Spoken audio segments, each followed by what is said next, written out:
She stole her best friend's baby name and now wants mine, so I refused and the family exploded. My sister looked me dead in the eyes and asked me what I was naming my unborn son. And I smiled, made up two completely fake names on the spot, and watched her see right through me. She knew. I knew. And neither of us said anything for a second that felt like it lasted a year. The air between us had that specific quality of a thing being left unsaid by mutual agreement, two people standing on either side of a line that neither of us was going to officially acknowledge out loud. That moment told me everything I needed to know about exactly where this was heading. And it told me clearly. Let me take you back to 3 years ago, because that is where this whole mess actually starts. My sister was pregnant with her first child, a daughter, and she spent almost the entire pregnancy complaining that she and her husband had absolutely no idea what to name this baby. 8 months of panic, 8 months of indecision, 8 months of telling anyone who would listen that they were completely lost on names. Every family dinner, every phone call, every casual text thread somehow looped back to the same breathless anxiety about this unsolved name problem. It became almost a personality trait for that stretch of her pregnancy, this running crisis of identity that she carried around and narrated to everyone she knew. People offered suggestions. People pulled out baby name books. People scrolled through lists online and sent her options and got invested in the problem alongside her. And then, right before she gave birth, something miraculous happened. She had a name. Just like that. No more panic, no more group brainstorming sessions, no more desperate appeals to the family. Crisis solved, baby named, everyone breathed a sigh of relief and moved on. Except for one person. Her best friend. Her best friend was pregnant at the exact same time. They had been going through their pregnancies together, the kind of parallel journey that bonds people in a deep and particular way, sharing milestones and fears and that specific exhaustion that comes with growing another human being. And when my sister announced the name of her newborn daughter, her best friend went completely silent and then absolutely erupted. Because that name, both the first and the middle name, was the name her best friend had chosen for her own baby girl. Not a similar name. Not a name that sounded kind of like it. Not a name that came from the same general cultural territory. The exact same first name and the exact same middle name. The combination that her best friend had likely been sitting with for months, maybe longer, maybe since long before either of them was even pregnant. Her best friend was devastated in the way that only happens when something truly personal gets taken from you by someone who was supposed to be safe, and the two of them got into a serious fight over it. Now here is the part that made my jaw drop when I first heard it. My sister's response to her best friend's heartbreak was not an apology. It was not an explanation. It was not even a real acknowledgement that she had done something wrong. There was no moment of genuine reflection, no sitting with the discomfort of having caused pain to someone she loved. Her response was basically that she needed a name, she found one she liked, and her best friend had plenty of time to come up with something different. It is first come first serve, she said. Like naming your child is a Black Friday sale and the rules of human decency do not apply. Like the fact that she crossed a finish line a few weeks earlier erased the entire emotional landscape of what had happened. Like the years of friendship and trust and shared experience meant nothing the moment they became inconvenient to what she had already decided she wanted. I remember thinking at the time that this was a pretty wild thing to do to your best friend. There was something that unsettled me about it. Not just the act itself but the confidence with which she defended it.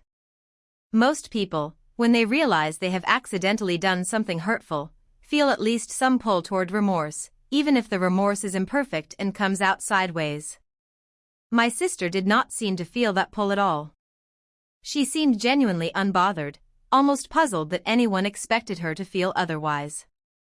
But I also kind of filed it away in the back of my mind, the way you do when something bothers you but it does not directly affect you yet. I was not pregnant. I did not have a name at stake. It was just a messy situation between two people I cared about, and I kept my mouth shut and let it go, or thought I did. Fast forward to now. My husband and I are pregnant with our first child. My sister is pregnant with her second. We are both having boys. She is due a few weeks before me, which means she will give birth first. And the moment I connected those two facts, every alarm bell in my body went off at the same time. She is due first. She needs a name. She has already demonstrated, in vivid detail, that she considers other people's chosen names fair game if she gets there first. And she is asking me what I have chosen. The memory of that fight 3 years ago came back to me fully formed, not as a distant piece of family gossip but as an instruction manual for exactly what she was capable of doing. There is no universe in which I tell her that. Not this universe, not a parallel one, not one where I am a more relaxed and trusting version of myself who somehow missed the 3 years of evidence sitting directly in front of me. My husband and I had already decided to keep the sex of the baby private, so nobody outside our immediate household knew we were having a boy. That gave us a little cover, a small but meaningful buffer between her curiosity and our reality. When my sister started asking about names, I played it cool. I said we were not sure yet, that we were still going back and forth, that nothing had really clicked. She pushed a little, the way someone does when they sense they are not getting the full picture. I made up 2 names that sounded vaguely real, the kind of names that exist in that middle territory between plausible and forgettable, and she looked at me like I had just insulted her intelligence, because I had. She saw through it immediately and told me to just tell her the real name. There was an edge to her voice when she said it, something impatient underneath the casual phrasing, and I noticed it. I said no. Just those 2 words, delivered without heat or apology or any attempt to soften the landing. I did not dress it up in maybe or I do not know or we have not totally decided yet. I had made my decision and I said it plainly and I let it sit there in the air between us. She tried the guilt route next, which I will admit she deployed with some skill. She told me that sharing baby names is one of the fun parts of pregnancy, that it is a bonding experience between sisters, that I was keeping her out of something special and meaningful. She painted a picture of what this could be, 2 pregnant sisters swapping ideas and getting excited together, the warmth of that. And I genuinely had to work hard to keep a straight face during that conversation because this is the woman who used her best friend's chosen name, both first and middle, and told that best friend to just pick something else. She wants to talk to me about the fun of sharing? She wants to invoke the spirit of sisterly closeness and mutual trust? Really? The audacity of that reframe was so complete that part of me almost wanted to laugh, not meanly, just at the sheer structural irony of the moment. She asked again in front of our whole family, which was a bold move and honestly a little impressive in how shameless it was. There is a particular kind of social calculation that goes into doing something like that, deciding that the presence of an audience will work in your favor, that the discomfort of making a scene will be enough to make the other person fold. She clearly thought that peer pressure and an audience would make me fold. And maybe for a lot of people it would. The eyes of the room, the expectant silence, the unspoken pressure to just be easy about it and give the answer everyone is waiting for. But I just said no again, quietly, without making a scene, without any drama or performance. I kept my voice even and my expression calm because I had made my decision long before that moment and there was nothing to reconsider. Then our brother, who apparently has a memory and a sense of humor, made a joke that nobody should tell the baby name thief what name they had picked. And the room went very still. My sister got upset. And this is where it gets interesting, because her argument was that she had never done anything to me specifically. She said I was holding something against her that she never actually did to me, that it was unfair to punish her for a conflict that involved someone else entirely. She said it with real feeling, like she believed it completely, like the logic was airtight and I was simply being irrational for not accepting it. And technically, in a narrow and completely ungenerous reading of events, she is correct. She did not steal my baby name. She stole her best friend's baby name. But you know what? That is exactly the kind of track record that makes a reasonable person lock their doors. You do not wait for someone to rob your house before you decide to install a lock. You look at what they have done to others and you make an informed decision about your own front door. You take the information you have and you use it. That is not paranoia. That is just basic pattern recognition dressed up in a calmer outfit. My mom tried to be the peacemaker, which I understand, and I am not holding that against her because keeping the family from splintering apart is a genuinely difficult and exhausting role. But her logic was that if my sister used our name everyone would know we chose it first. And while that is technically true, it misses the point entirely. I do not want to spend my son's entire childhood explaining to people why he and his cousin have the same name because his aunt thought first come first serve was a reasonable philosophy. I do not want that to be part of his story, this footnote of family drama embedded in the thing that is supposed to be purely his. And I do not want to go through the experience of hearing the name I chose for my child used for someone else's baby while I am still pregnant, while I am still in the middle of this tender and enormous thing, feeling that name being pulled out from under me. She asked our mom why I was being so unreasonable, and I watched my mom look at her and then look at me and then look at her again like she was doing some very quiet mental math. Like she was adding up numbers she had been half ignoring for years and arriving at a sum that surprised her a little. There was something shifting behind my mom's eyes in that moment, some small and private recalibration happening, and I did not say anything to help it along. I just let the silence do the work. Here is what I keep coming back to. My sister did not just do something accidentally wrong with her best friend 3 years ago. She did something wrong and then defended it. She looked at a woman who was heartbroken, a woman she had shared her pregnancy with, a woman who considered her safe, and said essentially that it was her problem to deal with. That tells me something fundamental about how she thinks when she wants something and something is in her way. It tells me that the wanting overrides the considering, that once she has decided she is entitled to something the feelings of the other person become an inconvenience rather than a reason to stop. And right now what she wants is a name, and what is in her way is me not telling her. The moment she knows what we have chosen, she has the option to use it. And based on everything I know about how she handled the last time she was in this situation, I am not willing to give her that option. I am not holding a grudge. I am reading a pattern. Those are two very different things. A grudge is about the past and wanting to make someone pay for it. A pattern is about the future and wanting to protect yourself from a predictable outcome. I am doing the second thing. Entirely and only the second thing. The verdict here is as clear as it gets. I am 100% in the right. My sister does not get to use the logic of first come first serve on her best friend and then turn around and demand name transparency from me 3 years later. She does not get to complain that I am keeping a secret when her secret-keeping style involves deploying other people's ideas as her own. The fact that she asked in front of the family was a pressure tactic, and the fact that it did not work should tell her something about how seriously I take this. My brother's joke may have stung, but it was honest. And honestly, sometimes the most loving thing a family can do is say the quiet part out loud. My sister is not being excluded from pregnancy bonding. She is being protected from herself. And I am protecting my son's name, which is one of the first and most permanent gifts I will ever give him. If she figures out the name some other way and chooses to use it anyway, that will be a decision she makes with full awareness of what it means. But I will not hand her the opportunity on a plate. Not a chance. Dad told his bullied son the law in front of the principal and the school lost its mind. A 12-year-old boy is standing on a school playground getting picked on by a group of kids while a teacher watches and does nothing. His dad is about to walk into a meeting with the principal and change the entire equation.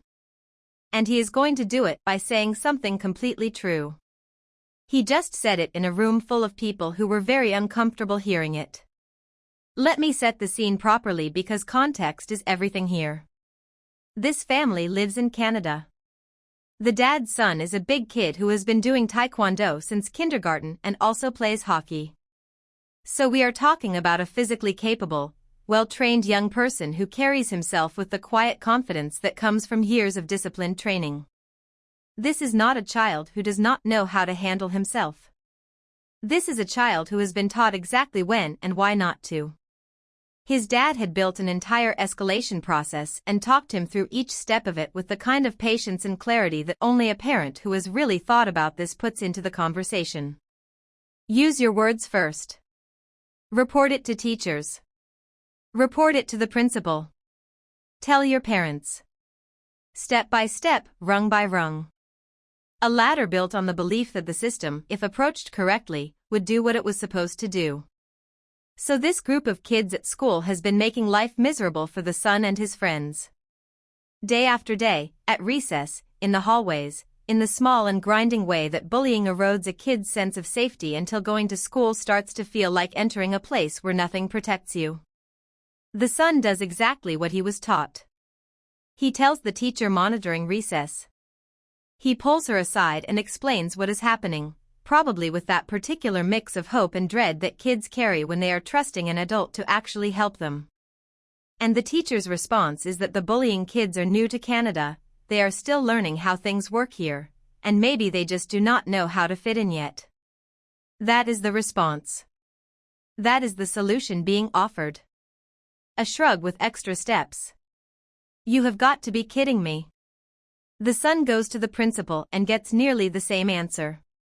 Newcomers, still adjusting, give them time. Imagine being that kid. You did everything right. You were patient and brave and you followed the process, and the two adults with the most authority in your school handed you the same polished nothing twice in a row. So the son goes home and tells his mom, who is described as real Irish from Ireland, which tells you everything you need to know about the temperature in that kitchen when she heard what happened. She immediately wanted to go confront the parents directly, and approach the dad. Notes would likely have ended with her in handcuffs.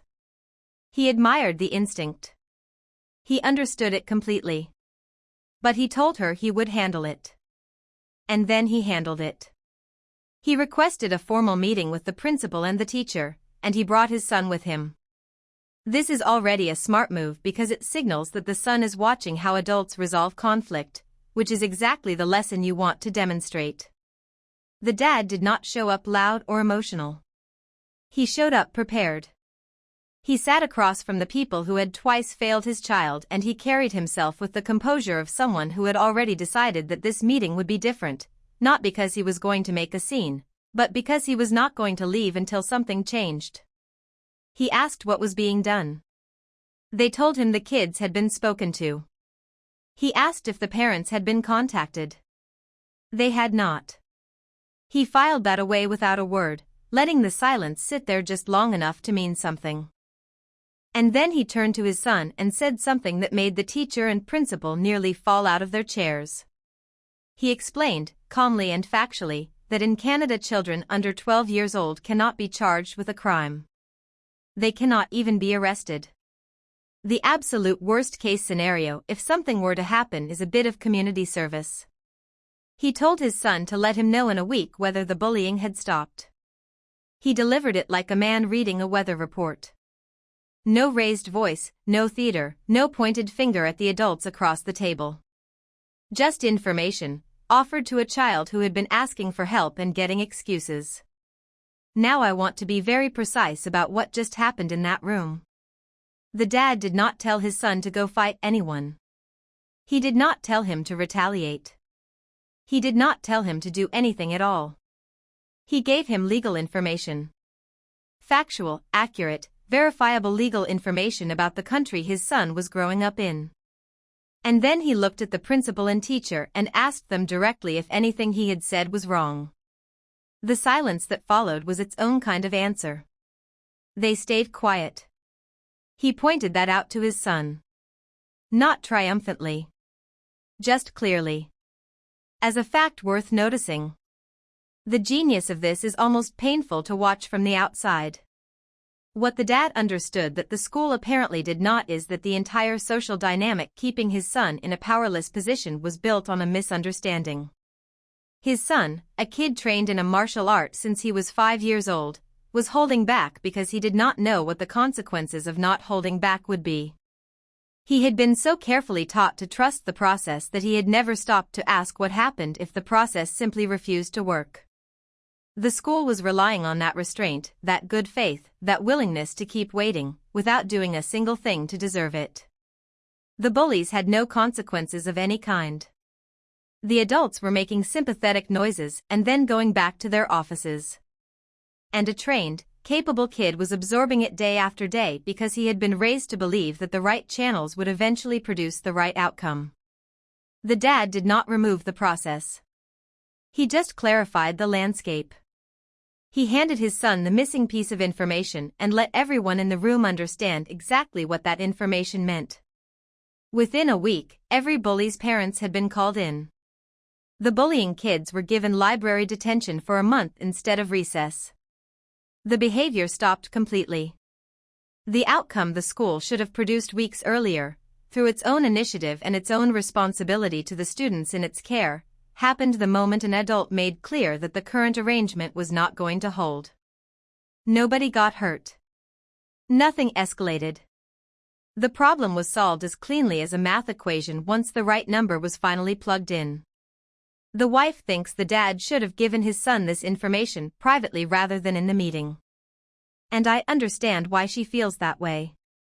There is something that feels uncomfortable about a parent essentially demonstrating leverage in front of school administrators using their own child as an audience. It has an edge to it.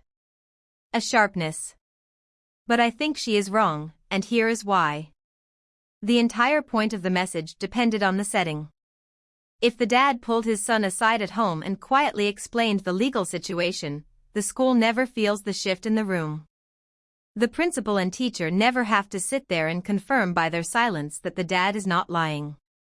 The son never sees, in real time, that the adults who were supposed to protect him had no answer for what his father just said. The lesson lands harder because the stakes were real and the audience was real. There is a version of good parenting that is polite, careful, and keeps everyone comfortable. And there is a version that actually works.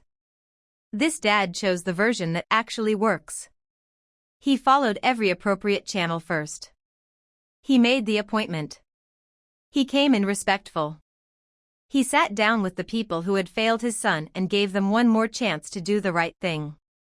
When they gave him the same tired excuse dressed in slightly different language, he shifted the equation. He did not threaten anyone. He did not make a scene.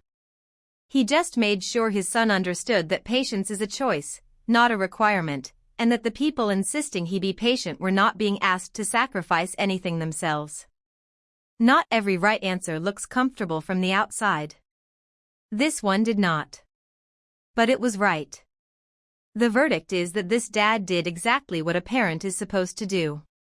He protected his kid, he told the truth, and he got results without anyone getting hurt. The teacher and principal being upset is almost beside the point.